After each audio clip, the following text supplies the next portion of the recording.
Your Excellencies, ladies and gentlemen, good morning. Thank you very much for joining us this morning, and welcome to this breakfast session being hosted by Bahrain Economic Development Board. My name is Kamal Ahmed. I am Bahrain Ministers of Transportation and Telecommunication. We are delighted to host this session and to have such distinguished guests from different parts of the world. I hope our discussion today will be informative and even inspirational. The subject of today's discussion is important and relevant to all of us, both private sector and public sector. As you are aware, the world is changing at a pace beyond what we have seen in the past. And companies and government need to act very quickly in order to manage these changes. I believe the fourth industrial revolution is the biggest challenge facing all of us today, policymaker as well as private sector leaders. And as the world is becoming more and more digitized and Internet of Things becomes a major component of this global economy, flow of information and issues associated with it like cybersecurity, data privacy emerge as challenges that we all have to face. Of course, countries, as I said, as well as companies, they have to act in order to capture the opportunities of this significant change. For us in Bahrain, we have started also to act, and we are trying to move very fast and preparing ourselves to address these challenges and capture the opportunities. And I think there are prerequisite requirements in order to maximize the benefit. And number one is advanced infrastructure. In Bahrain, we aim to have a digital infrastructure, a ubiquitous national broadband network covering all parts of Bahrain, almost 95% of Bahrain completed by end of this year. We are working to enhance our international connectivities in order to increase capacity as well as diversity. We are continuously working in enhancing the human capital skill and knowledge in order to make sure we can compete at this global business environment. Of course, enabling business environment is essential, especially for these disruptive technologies. We are working with the industry to make sure to understand exactly what we need to do to change our regulation to make it friendly for them. And we are trying to work all the agencies in Bahrain, ministries, EDB, and other agencies to create the ecosystem to enable and stimulate our startup, our entrepreneurs, as well as attracting entrepreneurs from different parts of the world to use Bahrain as the platform to develop these new ideas, to create the new product, the future knowledge-based product and services, and accordingly the companies. So we are working carefully to create and make Bahrain the future technological hub. Today we have two sessions and four distinguished experts that will address the issues and will talk more in detail about the issues and opportunities associated with this significant change. In the second session, we will welcome Andy Jassy, Chief Executive Officer of Amazon Web Services. And Andy joined Amazon in the early years, over 20 years ago, armed with a Harvard MBA. He was one of the originators of infrastructure as a service, creating Amazon Web Services in 2006. Andy will be joined by in our second session by my fellow countryman, Khalid Rumaihi, the Chief Executive Officer of Bahrain Economic Development Board, another Harvard man. And before the second session, we will have the first session, and we will also have Dr. Nicholas Henk, a senior partner in McKinsey & Co., and the global leader of McKinsey Analytics. He is award authority on business transformation through data, AI, and technology. He is also another Harvard graduate. Nicholas will be joined in the conversation by David Roman, the former editor-in-chief of Wired magazine in UK. And I'm pleased to say that he will breaks up the Harvard monopoly, being Cambridge graduate, and hopefully he will be giving us more information than the Harvard graduate. So allow me to hand over to Nicholas and Dave to start the first session. And again, once again, I wish you an informative meetings and discussion, and thank you very much. Thank you so much. Thank you, Your Excellency. I'm David Rowan. Very nice to be here. Thank you for getting up bright and early. I am the tech guy. I was running Wired magazine in the UK, trying to spot the talent, understand the trends, building the future. And I've just finished writing a book looking for secrets to transformation around the world from organizations hit by this digital thing. And I had an argument with my publisher, and I won, and the title that I finally got them to agree with was Non-Bullshit Innovation, Radical Ideas from the World's Smartest Minds, which kind of brings us partly to why we're here with Nico, because Nico is at the heart of transformation in all sorts of businesses. So he has this important role at McKinsey, both as senior partner, but also global leader of McKinsey Analytics, which has about 3,000 people, data scientists and engineers, trying to help companies, clients, solve some of the biggest challenges, but also open up opportunities with data. And he also chairs a company that became famous.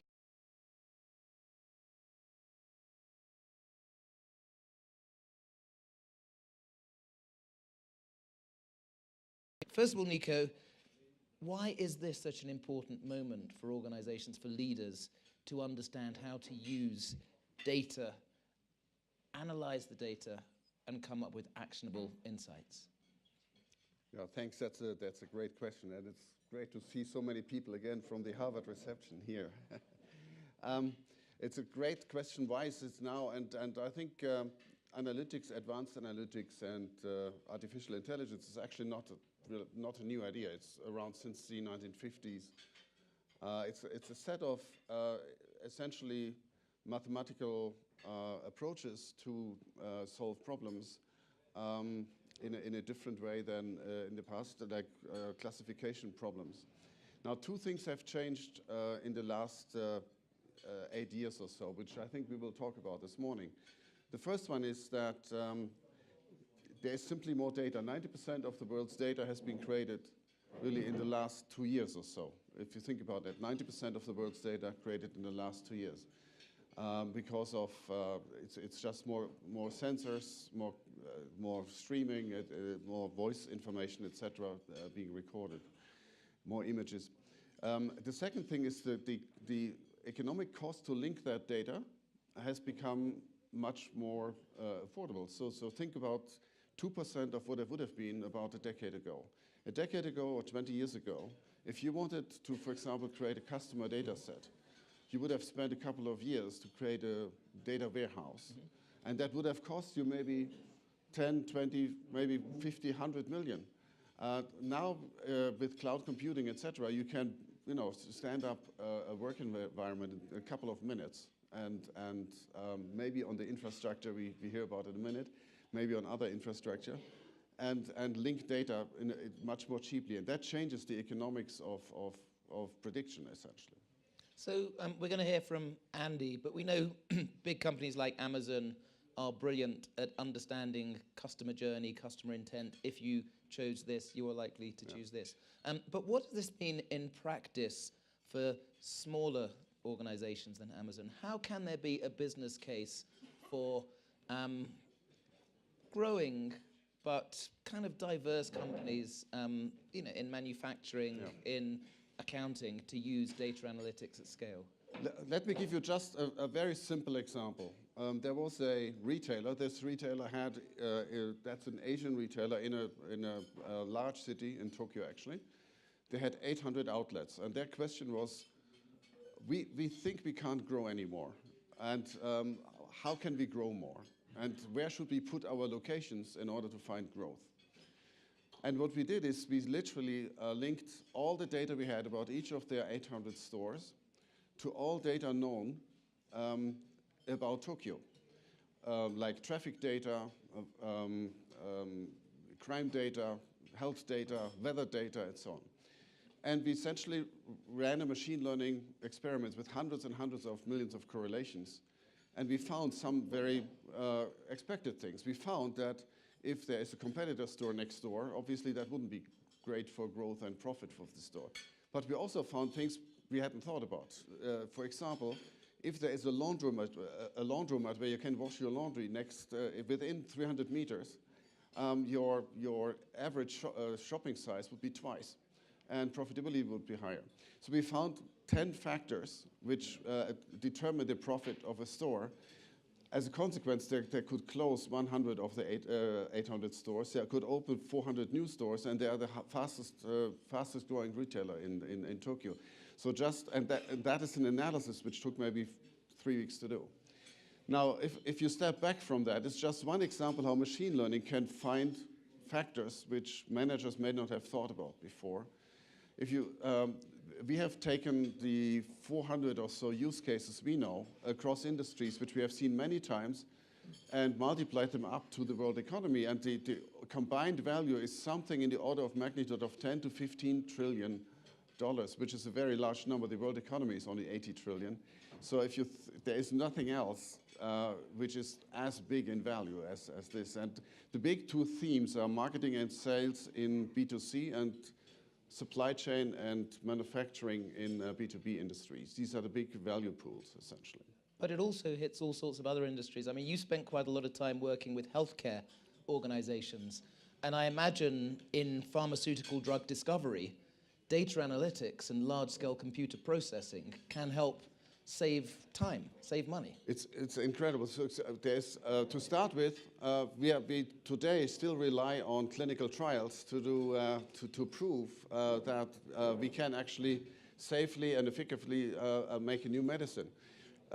In a leading example, we are able, for across 15,000 hospitals, to predict a problem from happening 2 years before it actually happens. So we know, for example, in headquarters, that in a particular country, we will not have enough patients if we recruit at this particular speed, and we know this real time, and we can predict by hospital or even by investigator what is going to go wrong. And that technology is now deployed in production in this company, and out of headquarters, we can essentially see across 15,000 hospitals what is going on 2 years before it's happening. That makes the decision quality so high that we can take a year out of the average, on average, out of 500 trials, which is a game-changing event for that company. That is just the clinical trial management itself. Obviously, we can also deploy machine learning to learn more about biology, disease mechanisms in the body, etc. So every kind of sector can benefit from using this massive emerging cloud of data that's coming from sensors, that's coming from genomics, that's coming from analyzing, people's physical locations.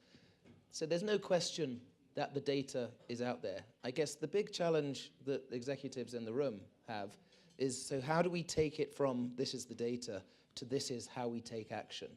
And apart from calling on McKinsey, how do people start? I think the first thing is to start with the data you have and with the problems you have. To give you an example, in Formula One, a particular problem is a Formula One season is 3,000 projects, technology projects. 2% of them will work, 98% will fail. And the winners figure out which of these projects likely will succeed in the wind tunnel and give the wind tunnel time, and the losers essentially cannot predict that. And if you want to do this, you kind of, for example, use the communications data and the interaction data of the engineers to predict which of the teams is dysfunctional, which teams, for example, isn't meeting or interacting in a way that likely leads to a project which works.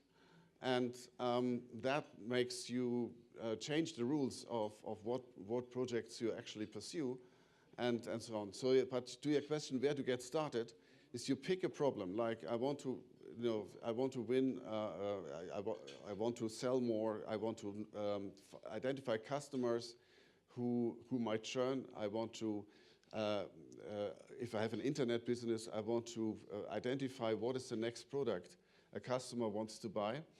So you take a business question and then you find data around that business question and put these data together and find patterns in this data.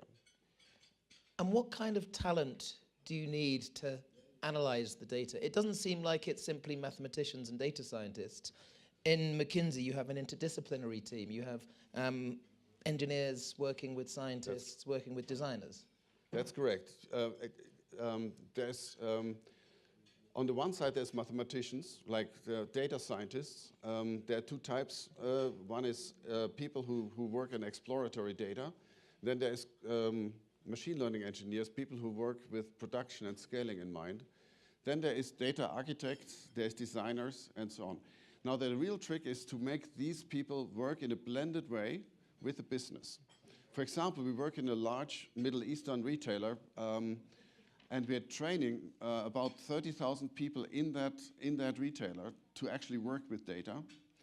And we're training about 1,000 people to actually identify problems and to work on concrete things like store selection or merchandising or assortment or promotions decisions. And to work in a collaborative way with a technical team to identify the use case, the value, then get the data, and then improve. Let's talk about some of the red flags, the things that you see companies doing that don't help. So presumably, not having the right analytics strategy is a warning sign. Not defining the roles of the people dealing with the data is a problem. What else do you see that doesn't work? The top team of a company, in those companies where we see the biggest progress, needs to have an extremely clear vision of what they want to achieve. For example, there is a healthcare company which essentially wants to put sensors into every single patient and completely reinvent the business. There's another healthcare company which says that's the last thing we want to do. What we want to do is to make drug development more efficient. So picking the areas you actually want to push is almost the most important thing, because it makes you focus on certain areas. The second one is knowing where the money is. In most industries, like retail, banking, and so on, you can increase your sales growth by 3 or 4 times, like from 5% sales growth to 20% sales growth, or something like that. But knowing what are the use cases which make that happen, and applying that to a particular situation and prioritizing those situations which you want to start with is absolutely critical. Because you can only, if you are beginning this journey, you can only probably do 3 or 4 things at the same time. You can't just change the entire business. We hear a lot about digital transformation as a major opportunity. What is happening right now that is forcing all sorts of incumbent organizations to rethink the core value of their business? Depends highly on industry and geography, but I think the first thing which is happening is there are, of course, attackers, like people who, like in banking, fintech companies who invent the business model, in retail, internet companies who kind of reinvent the business model. The second opportunity is simply the existence of much better way to make decisions in order to drive profits and growth to another level. I mean, transformation gets really interesting when it's not just a business, when it's a nation. So for my book, I went to Estonia, tiny country, 1.3 million people, quite a new country, right. Only liberated from the Soviets in 1991, but they digitized everything in government. Every citizen has a digital ID card. Right. Now they're offering digital citizenship to people outside Estonia, so you can set up a business there and trade. I went to the UAE, where there's a minister for artificial intelligence, and they're trying to modernize. If we look at Bahrain at this moment of great transformation, what advice would you have for the smart people here who are thinking about how they can use analytics in taking Bahrain to the next level? First of all, it's an economy which of course has certain focus areas like oil and gas and these kind of industries. There is a lot of opportunities in these industries to improve exploration downstream and so on. And becoming a getting the skills in each of the key companies which the state can influence, but also private sector, becoming really good practitioners for these things by starting the digital and analytics transformation journey in these companies is the first one. The second one is skills. Attracting skills in the local schools, universities, etc. Not just skills on the machine learning professors at a university level, but also the skills in the workforce itself. In Harvard Business Review, I've written an article called Data Science Without Data Scientists. Training translators is one of the biggest levers you have in the near term. So training more people in the businesses and in the government how to work with data scientists and data engineers in order to solve problems in a different way. These are things which can be done. For example, in the UK, there is a program to take a couple of hundred graduates every year who come with mathematics or computer science basic background and train them on machine learning for an additional year. So, and in this additional year, they learn the basics of coding and Python and so on in order to become practitioners in machine learning to be deployed in business. And that's a practical thing you could do in Bahrain. I think the UK needs all the help we can get at the moment. Yeah, exactly. There's some very informed people in the room. I'd like to give you the opportunity to throw a question at Nico. So if there's something you'd like to ask. The only rules we have are, first of all, just tell us briefly who you are so everybody else knows. And the second rule is your question ought to have a question mark on the end. So there's a gentleman here to start. And there's a microphone that's just found you. Introduce yourself. My name is Rashid Al-Mahraj. I am the governor of Central Bank of Bahrain. In the rush towards digitalization and transformation into the fourth industrial revolutions, the thing that worries me as a governor is governance of the data that has been collected. Yeah. Now this phone knows that I am at Rexus Hotel. If I pay the bill, they will know that I paid the bill. They know what I browsed of internet, magazines, and newspapers. So they know exactly the right profile about my personality. In the analog world, there are laws to protect consumer information, privacy. But in the digital world, how can we put the right governance? Because the big companies collect data about individuals that not even the intelligence services in many countries have access to. It's a very important question, Nico. Who owns the data, and what about privacy legislation? Yeah, ultimately, first of all, most of the things we just talked about are so new that it is indeed a question of regulation has certainly not yet caught up with all the possibilities which now exist. And I think that there's fundamentally, I think most countries are trying to make the individual, the consumer, the patient, the owner of data, and create fundamentally the rules like the European regulations which have been invented and implemented over the last years, GDPR, that everybody needs to agree to their data to be accessed on a national, but also on a industry level.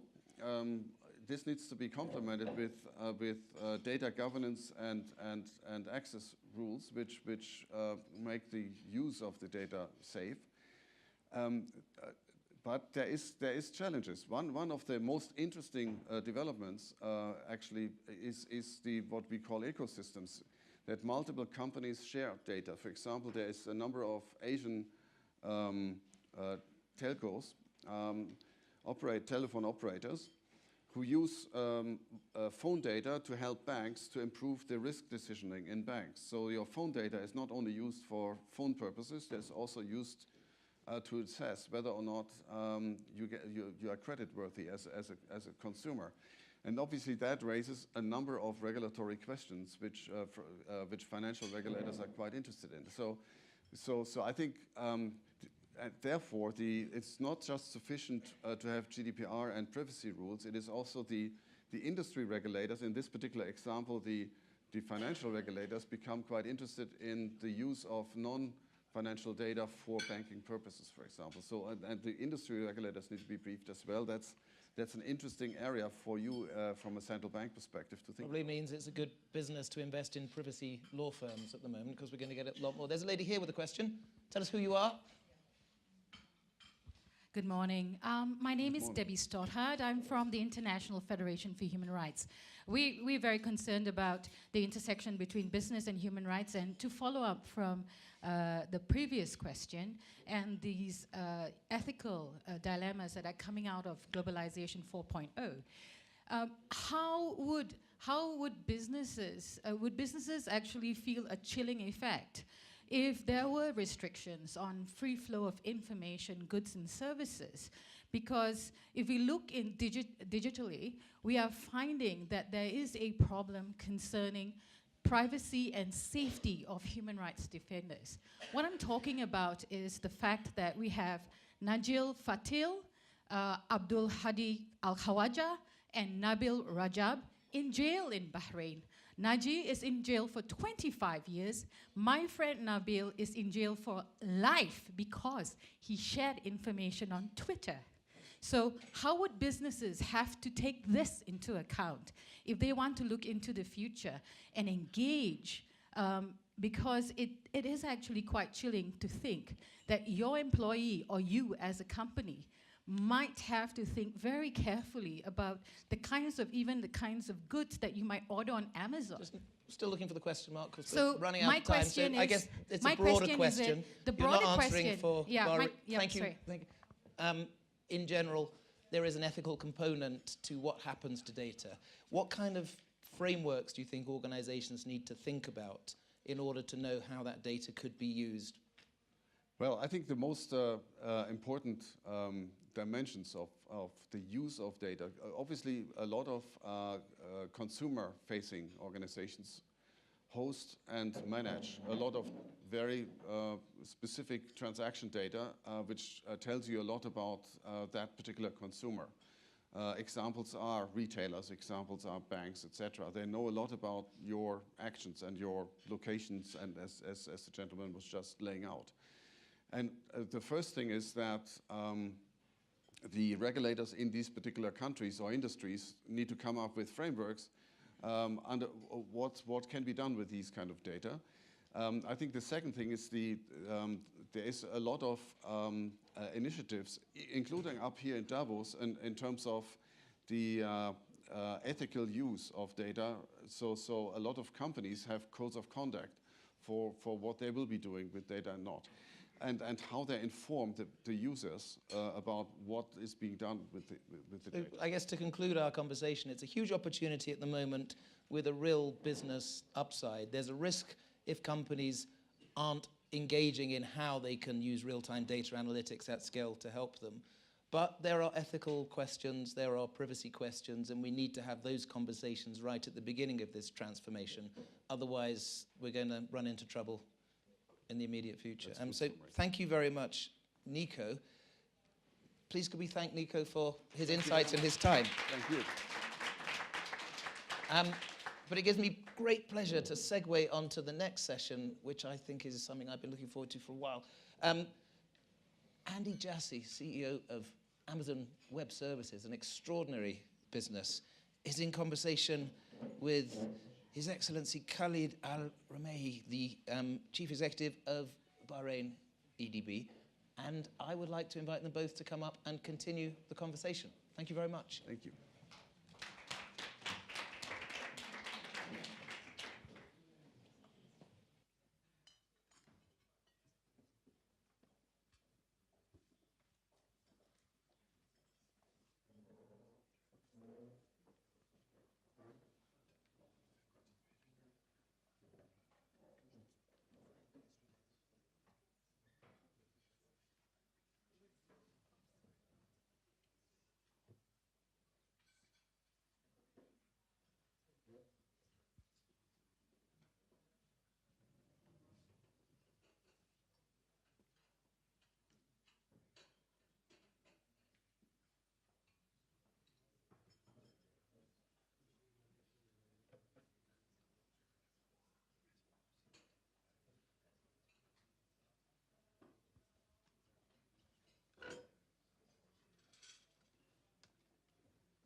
Well, first of all, good morning, ladies and gentlemen.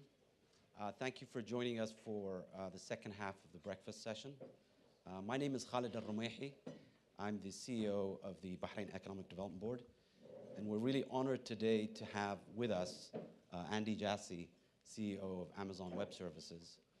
And the reason why we're having this discussion and having Andy with us is, Amazon Web Services, for those of you who don't know, and I didn't know this 3 years ago when I first met Andy, is really one of the leaders in cloud computing, represents a growing influence on the Amazon Corporation, and has always been a first mover. They have introduced free tier pricing, have reduced the cost of cloud computing for startups and enterprises, and they've always been ahead of the curve. And they were ahead of the curve as well in their entry into the Middle East. And we think that they are in the process of building hyperscale data centers in the Kingdom of Bahrain to serve the entire Middle East. It was, frankly, a first mover in terms of looking at the Middle East, and we believe will be transformational for the entire region. So we're delighted to have Andy here so that we can talk about cloud computing. Andy, if I can welcome you to the stage.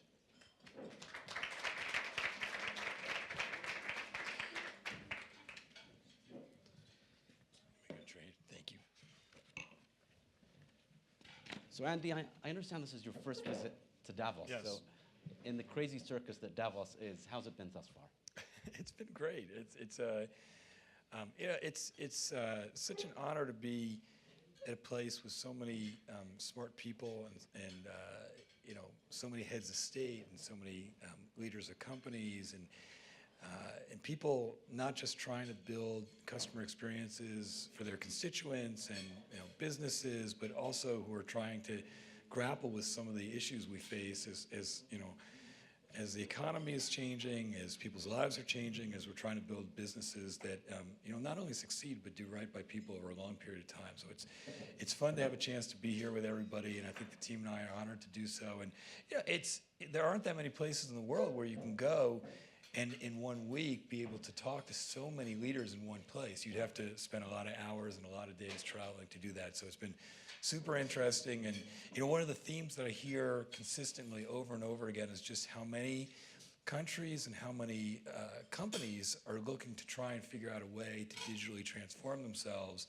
as well as reinvent their futures. And it's part of what we try to spend our time every day doing.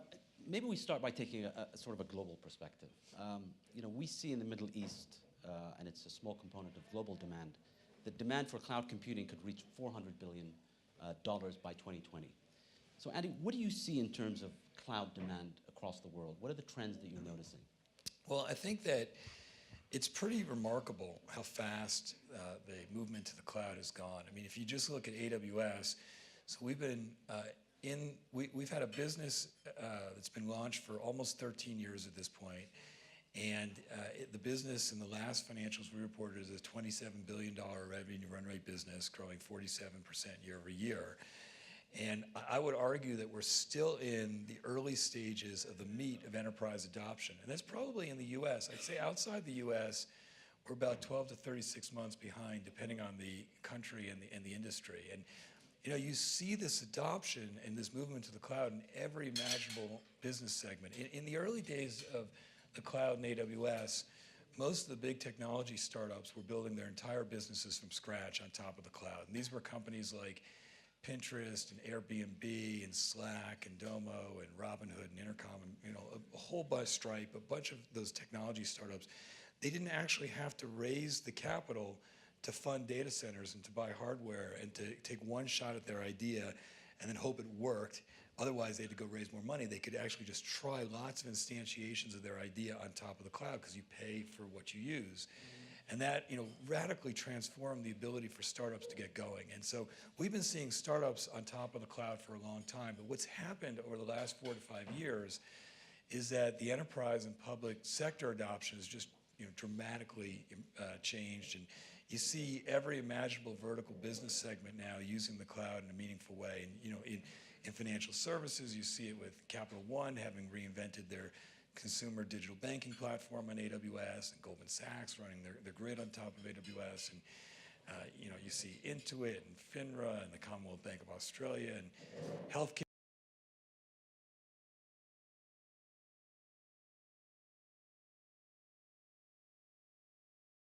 Every imaginable vertical business segment now has the cloud as really a center of what they're trying to do to transform their business. And you see it in governments too, where about 3,000 worldwide governments are using AWS. So the adoption in every segment has really dramatically grown. And I think the reasons why you see such a movement to the cloud are a fewfold. I think first, cost is almost always the conversation starter. For most organizations, if you can take capital expense and move that to variable expense, it's very attractive.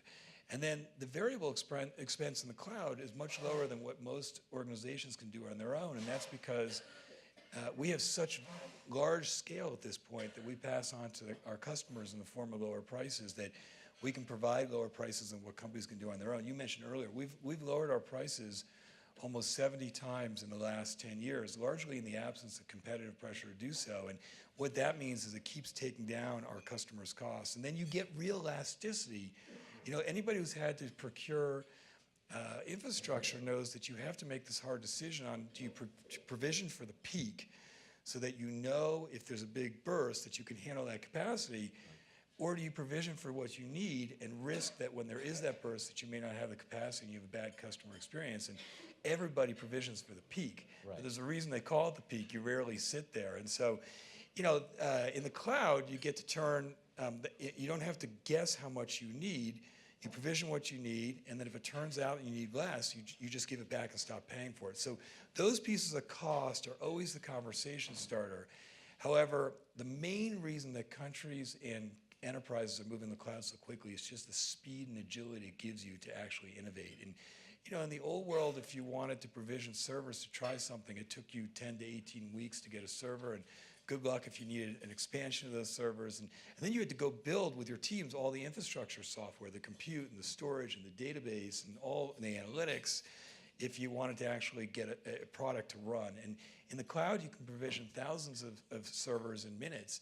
And then because we have 165 services that customers can choose to use in whatever combination they want, you can get from idea to implementation in several orders of magnitude faster. And so it just changes how quickly you can move. You know, and then I think the last two reasons you see such a big movement is that for most organizations, the scarce resource are the software development engineers.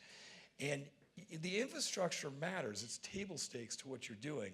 But it very rarely differentiates your organization's mission. And if you can take your scarce resource and those engineers, and instead of having them work on the undifferentiated heavy lifting of infrastructure, have them work on what really differentiates your mission or your business, that's a huge advantage. And the last thing is just, almost every organization today has end users all over the world. And in the old days, most people served everybody from infrastructure that lived in one part of the world, maybe two, because it's really hard to find reliable, cost-effective infrastructure providers all over the world. And so that meant you had longer, or higher latencies to your end users, and you had to store the data in a country that, it may be a different place from where you want to be. And with the cloud, because we have regions all over the world, it makes it really easy to deploy your applications to infrastructure all over the world, so the latency to your end users is much lower, and you store the data where you want. And so we think that in the fullness of time, we don't know if it's 10 years from now or 20 years from now, relatively few organizations will have their own data centers, and those that do will have much smaller footprints as all this is moving to the cloud. And you see that in what's happening in the market. Absolutely. And our government has moved to the cloud, as you know, and we've seen 90% cost reduction, and we're early in this journey in terms of just the cost saving. But what excites us a lot, Andy, is that as you move these data sets to the cloud, the data analytics capability that kind of allows you to look at data and analyze that data. And my question to you is, now that you've got this move to the cloud, how are enterprises, what are the trends that you're seeing? How are people moving on to the second level, whether it's power companies, banks, what's the trends that you observe in the market? Well, it's in the early days, as people are moving to the cloud, what you find is people do it by and large, in kind of tranches. And so they often will start with the things that feel least risky to them. You know, and I'm not, if you're a startup, you build the whole thing on top of the cloud. You don't have any legacy that you have to worry about. But if you're a large enterprise, or if you're, you know, a country that's had infrastructure and technology for a while, you have to think about how you make that change. And so we typically see people start with development and test, and then altogether new applications that have no legacy, where they don't have to worry about, you know, how hard it is to move and what the dependencies are. They get all the benefits of the cloud that I was mentioning earlier right from the get-go.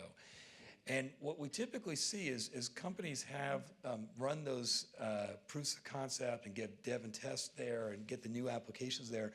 They get very excited. And then they very quickly move on to, how can I move all of my digital assets and do some kind of digital transformation on top of the cloud? And you know, and along with that, they typically will move their analytics, because it's just so much easier to do large-scale analytics in the cloud than it ever was to do on premises. And then we see a number of workloads that are kind of starters for companies right now. You see the way companies are now trying to use machine learning to get predictive insights from their data. And you know, we have this very strong view that in the fullness of time, the vast majority of applications will end up having being infused in some way by machine learning and AI. And so you just see all these companies now who are moving their data, putting that, you know, one of the things that's been hard for enterprises of all sorts is that over time, your data ends up in all these different silos and all these different places that make it really hard to do analytics or think about doing machine learning, because to have to pull all the data to do anything into one place is time consuming and expensive and high latency. And so increasingly what we see with companies is, as they make this digital transformation and think about doing analytics and machine learning in a way they haven't done before, one of their first steps is they take all their data and they put it in a data lake, which is a common place that has common security and access control capabilities, so that they have that one place they can draw from, that they can bring their analytics to or bring their machine learning to. And so we see a lot of that happening. You know, and I would also say that an increasing number of companies are really excited about being able to do computing at the edge. And if you look at, you know, there are already many millions of devices that sit in our homes and in factories and at work and in oil fields and agricultural fields and cars and planes and ships. They're going to be billions and billions of these devices, and they all have a lot of data that they actually are regularly measuring, and that can be used in some fashion to make the customer experience better, or just to be more productive at the edge. And so you see more and more companies that are trying to collect that data from the edge, store it in the cloud, do analytics on it, and then actually be able to take action back on that device itself. And sometimes they're going to they're going to actually have something that they see on the device where they take action in the cloud, and sometimes they're going to have things they see where they want to take action on the asset themselves. But those are things that really are new experiences. And then as you see companies start to get those experiences, the next stage is they start to move whole data centers and then start to move everything to the cloud. So you see that transition. Some people do it in 2 to 3 years. Some companies do it, and organizations do it over 5 to 6 years, but it's moving quickly. I have to say that just on uses, I've grown addicted to Alexa, my Echo Dot, and just for those of you who have it, the ability for voice recognition, and I'm sure that's powered by cloud computing. I'd like to move to kind of looking at the Middle East and regulation, if I could. Here in Davos, there's been a lot of discussion about data localization, laws or public policy that can inhibit innovation by making sure that data stays within borders. And this is a global issue. In Bahrain, we've been working with Amazon to think forward and kind of look at how we could set a trend for the entire Middle East. And one of the things that we've looked at is a cloud-first policy. And by that, we mean every part of the government has been asked to look to move to the cloud. Actually, the default should be move to the cloud, and you have to justify why you're not moving to the cloud. And we've started to roll that. We expect most of our workloads will be on the cloud in the next year or two.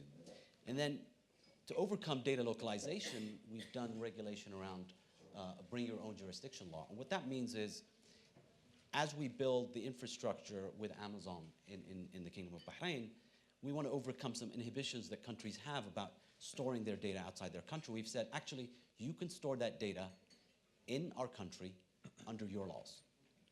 And we found that's actually allowed, for instance, the state of Kuwait to be more comfortable in storing their data. And we think that can roll out across the Middle East. My question to you, Andy, is how important is public policy to allowing cloud innovation to take place? You know, what are your observations from looking around the world? What should public policymakers be thinking about so that we can allow innovation to take place? Well, I think that the importance of public policy in people being able to make progress technically and in changing their, you know, what they do is really all the difference in the world. You know, I think that you know, there are so many issues that people correctly point out that you have to be careful about as it relates to technology and as it relates to data, as it relates to privacy, and as it relates to some of the new technologies that people are now starting to use. And it's very appropriate to be concerned about it and to be thinking about it and to find the right guidelines and the right regulation where appropriate. But I think it's also really important to remember that it represents a huge amount of potential progress for our society and for our citizens. And we have to find the right way to regulate it where we don't over-regulate it and stop the progress in its tracks. And you know, I think how countries manage this can be the difference between really this progress happening in a very meaningful way for everybody or not. And you know, I think that you can see it. I mean, I'm really impressed with what Bahrain's done, and it's not just having a cloud-first policy. By the way, that by itself sounds simple to do, but to actually make that commitment that we're not going to actually support people continuing to use the legacy model, which we know is not cost-effective and it slows people down and you know, doesn't allow us to get as much done. That's a really strong statement that, you know, not only puts a policy in place, but starts to change a mindset in a community and in a country and with a set of companies inside that country. You know, and I think that there are other things, you know, when just as simple as governments changing their procurement policies, like you have to change the ability to actually get infrastructure from several months to just a couple weeks. Again, that allows people to think about and to be incented to try to actually come up with new ideas because they know they can get it done. It's not going to take several months just to actually try and experiment. And you know, I also think what you've done with the Bring Your Own Jurisdiction is very thoughtful and very clever. And the reality is that you know, when you build these hyperscale regions for the cloud, like we're doing in Bahrain, they're very capital intensive and they're expensive and they take time. You know, even if you're moving fast, they can take a couple years at least. And you're not going to have them everywhere in the world all at once. You know, I think over time we'll see. You know, most major countries will have some kind of major infrastructure, but that's going to take many years. You know, to get there. And so, if there are other companies and organizations and countries that want to get value from the cloud, if they have a country that they trust, and Bahrain is that, very much that in the Gulf, and we've seen this in Singapore too, who've done this very well, you want to actually have policies that not only make it safe and comfortable for people inside your country to use it, but also inside your region. So being able to store data in a country that you trust and you have a relationship, but also where they'll honor your own laws and rules and constraints around how you want people using and managing that data is very compelling. So I think it's a huge difference maker in whether you actually get cloud off the ground. And there's an incredible amount of technology and capability here for people if you actually unleash it in the right way. And let me ask you on that. How do you unleash that potential? I mean, as Amazon comes into the region of the Middle East, and as you've mentioned, you've gone into different countries. You've gone into Singapore, and you've seen the ability for technology to transform economies. How do governments and countries, what should they do to unleash that potential? Yeah. It's a good question. And you know, I think there's a few things. You know, one of the things, one we were just talking about earlier, which is having cloud-friendly policies that actually, you know, help accelerate people's ability to use the technology. I think really meaningful and intentional and thoughtful private-public collaboration is really important. Sometimes I think that the private-public collaboration is something that can be optical, where it seems like you should do it, and you have people have a couple conversations, but they're not really committed to figuring out how to actually work and partner together to make this successful. Or sometimes they're trying to get to a point for an announcement and maybe get to a launch. But the reality is that if you're really going to do something different and new and monumental in a country, it has to be a public-private collaboration where you're listening to each other and you're hearing, you're hearing from one side, here's what we've seen in the rest of our business all over the world that's helped us be successful, and you're hearing from the government, here's what will work or not work in my country, and here are my constraints, and really then taking that feedback, listening to one another, and then collaborating on how you can actually build policies that will allow it to be successful in a country. And that is one of the things that I have most appreciated and valued in our collaboration in Bahrain. It's really made a big difference. And I think that another big important piece for countries is that it's great to bring this cloud technology that totally changes what people can do and the speed with which they can do it and the cost with which they can do it. But you also have to educate and train people. We see this true in companies too, which is sometimes you have all these conversations and you get to this point where they're now going to use the cloud, and they come back to their companies and say, good news, here's the cloud, and people just don't know how to use it and aren't experienced with it. You have to train people, and increasingly, I think that these next generations of young builders are going to grow up in with cloud as the default, and that's what they're going to use. And so making sure that we have educational programs that are training people the right way. And it's not just computer science, but it's actually how to use cloud technologies in computer science. It's machine learning, it's robotics, there's all these areas that having the right educational components to that really accelerate the development. And I would say that the two other things I would say are, I think, trying to be focused from the start on diversity, and diversity in thought, diversity in the builders that you're building. We have this program in AWS that we've been doing for a while called We Power Tech, which is really aimed at trying to help have more and more women and underrepresented minorities who, be able to actually have the right skills and the right access and the right ability to build businesses and to use technology, but having that inside a country so that you actually get that diversity of thought and ideas is really important. And I think the last thing I would say is that you can't think about this, if you're a country, as I'm going to take a shot at this for a year or two and see what happens. You have to be committed to it long term, because these are not the types of endeavors when you're actually trying to change your economy and build something in your economy that typically take 1 to 2 years. It takes a couple of years. It takes some time just to define what you're going to do. It takes some time to actually build the capabilities and the infrastructure. And then you got to build. You actually have to build. If you're an emerging country and a developing country that's trying to change the fortune and the prospects for a lot of your young people, that doesn't happen overnight. You got to have education. You have to make it attractive to actually start companies. You have to actually help fund those companies. You have to show people what new companies look like. You have to have some successes. You have to have some mentor. There's a whole bunch of things that you got to do long term over a long period of time that I think are really important for countries, because if you try to have just a quick win, sometimes you strike gold, but most time it takes several years and a lot of iterating to get there.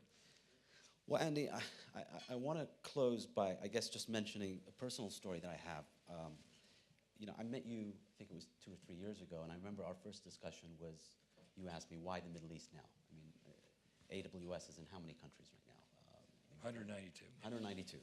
And so I think I want to thank you, sir, for kind of your belief in the potential of the Middle East, because I really believe that AWS, building a region in the Middle East, is going to have a transformative impact in terms of jobs, by the way, in terms of startups, because we've seen many startups begin to understand the potential of the cloud and begin to scale by using AWS. So thank you for joining us today, this morning. It's always a delight to speak to you, Andy, and once again, we look forward to launching the region later. I appreciate the partnership. It's really important to us. Thank you. Thank you, guys. Thank you.